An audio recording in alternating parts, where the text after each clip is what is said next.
The Red Dagger. Wat Tyler, John Ball, Joanna Farrour, the Peasants' Revolt, and the City of London's weapons of mass destruction.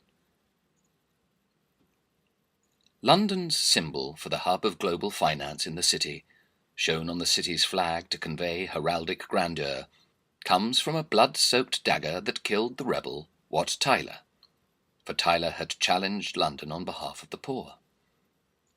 The dagger survives, and it's on display in Fishmonger's Hall, in the city's secretive mini-state within a state. Its red silhouette is on the city's coat of arms like a trophy, as if Tyler's murder was something to celebrate.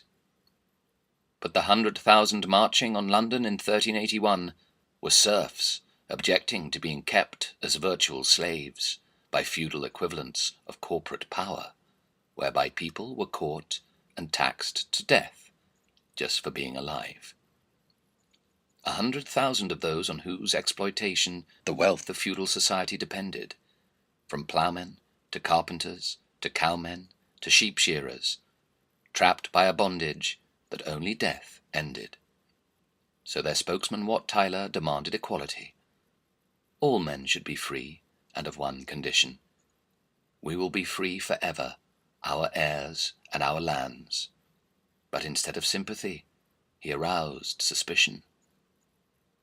Wat Tyler was rocking England's power elite to the core, through his opposition to the Statute of Labourers. This law kept freeborn Englishmen tied to landlords, whom Tyler would expose as procurers and plunderers. It laid down a fixed maximum wage which employers needed to pay their workers, already reduced by poll taxes levied on every man, woman and child, in an insidious system of systematic abuse. Labourers were forbidden to withdraw their labour, or even to discuss their conditions. To combine together to ask for better wages was illegal, and if you escaped your feudal lord, you faced prison. In his poem, Piers Plowman, the poet William Langland depicted life for manual workers who were landless. They cursed the king and all the king's justices for making laws to grieve labourers. They'd no rest. On May the 30th, 1381, an insurrection was kindled in Brentwood. Essex villages had been making minimal poll tax returns, so royal poll tax commissioners, backed by soldiers, were sent to inquire into their subjects' impudent lack of concern. The unexpected result was that royal clerks and soldiers were ejected from half a dozen villages, as hundreds of poll tax defaulters bonded together to fight what they regarded as state-sanctioned pillage. England's villagers were tired of working morning till night for the benefit of the lord of the manor, unable to buy or sell, move or marry, or grind their own corn without fines and fees and permission from the master. The villagers were unimpressed by the commissioner's status. One was Sir Robert Belknap, Chief Justice of the Common Pleas. Belknap was made to swear on the Bible he'd never take part in any further oppression, and then released. But the poll tax commissioners persisted in their bullying, and although children under 16 were excused, invasive searches were conducted, and any signs of pubic hair meant that the despised tax could be imposed. In the village of Fobbing, the tax collector was met by the inhabitants brandishing longbows and axes. The people of Fobbing would only pay him with arrows instead of their coins of the realm for his taxes. The rebellion quickly spread with more collectors attacked, then shifted to Kent, where Maidstone Castle was torched. With Wat Tyler elected leader, the rebels took Rochester Castle before heading for the power base of a land-owning church. Despite his gathering support from several thousand, Tyler knew that the rising was lacking John Ball. So he stormed Maidstone jail to release the mendicant priest, locked up for preaching a radical revolution for all. The church was a major economic power in England. It owned a third of the land, forests and mines, fisheries and rights of pasture, and it charged cruel rents. John Ball accused it of economic crimes. When the abbot of Burton brutally told his serfs that they owned nothing but their bellies. Ball said, "We are formed in Christ's likeness, and they treat us like beasts," berating such ecclesiastical Machiavellis. In the beginning all men were created equal, Ball said. The servitude of man to man was introduced by the unjust dealings of the wicked and contrary to God's will. Then he'd describe how natural justice was traduced. For if God had intended some to be serfs and others lords, he would have made a distinction at the beginning. Now, like a good husbandman, tilling his field and uprooting the weeds that destroy the grain, they should kill the great lords of the kingdom. He'd prescribe the same medicine for the judges and lawyers. When the great ones have been cut off, Ball glowered, all men would enjoy equal freedom. All would have the same nobility, rank, and power.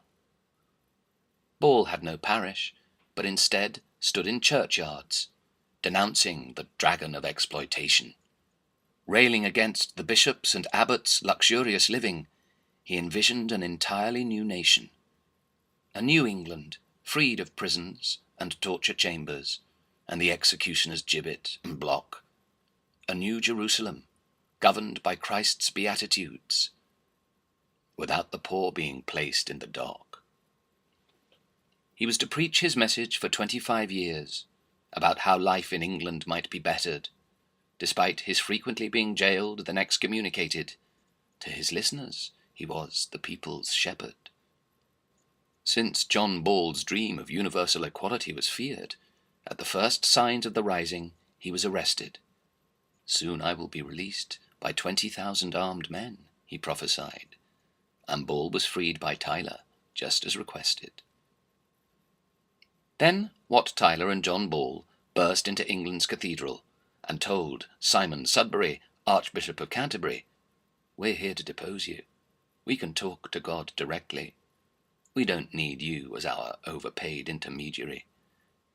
Ball sent messages in rhymed couplets to village after village, each urging insurrection. "John Ball greeteth you all.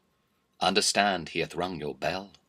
Come with right and might, and will and skill, and free yourselves from hell." He asked them to cut off the fetters that tied them to the soil, to free themselves from landowners who were the earth's traitors, because, if the land belonged to anyone, it should simply be the collective property of its cultivators. John Ball addressed himself to Piers Plowman and to John Truman, meaning to honest men with some strength of mind, and he invited them all to join him and to chastise Hob the robber, by which he meant the state's officials and their kind. "Stand manlike together in truth," Ball said, "and help truth, and truth shall help you." He urged audacity, since, in his words, England's government held every vice to be a virtue.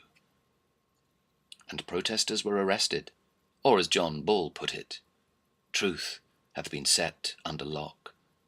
The church too, he said, was filled with corrupt sheep, and falseness reigneth in every flock. The Black Death had reduced the population by a third, and therefore labour was at a premium. So landlords now demanded even more back-breaking work to make up for low levels of production. But when tied labourers bridled at their ruthless treatment, they could be summoned by government scriveners, imprisoned either for breaking the statute or evading the poll tax. Either way, they ended up as political prisoners. Those who refused to work for the same wage paid before the plague's depopulation of England were marked on the forehead with the letter F for falsity. It was burned deep into the flesh with a brand. On 10th of June, Joan Hancock and Agnes Jakin spoke out against their lives which employers tried to take, only to be fettered and manacled in Canterbury Castle until Tyler and Ball were able to stage a jailbreak. On June 16 in Cambridge, a woman named Marjorie Starr denounced poll tax demands as the devil's works.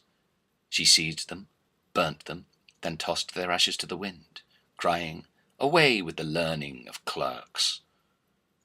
because, thanks to the learning of clerks, they had their lives signed, sealed, and delivered, and they'd look askance, as hard-won cash was seized by armed agents of a remote king, who'd use it for fighting his fruitless wars with France.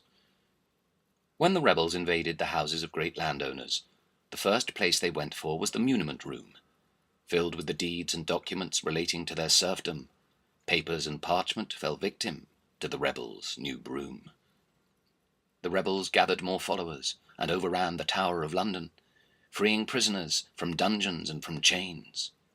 They found the king's treasurer, Sir Robert Hales, clutching his coffers, and relieved him of his ill-gotten gains.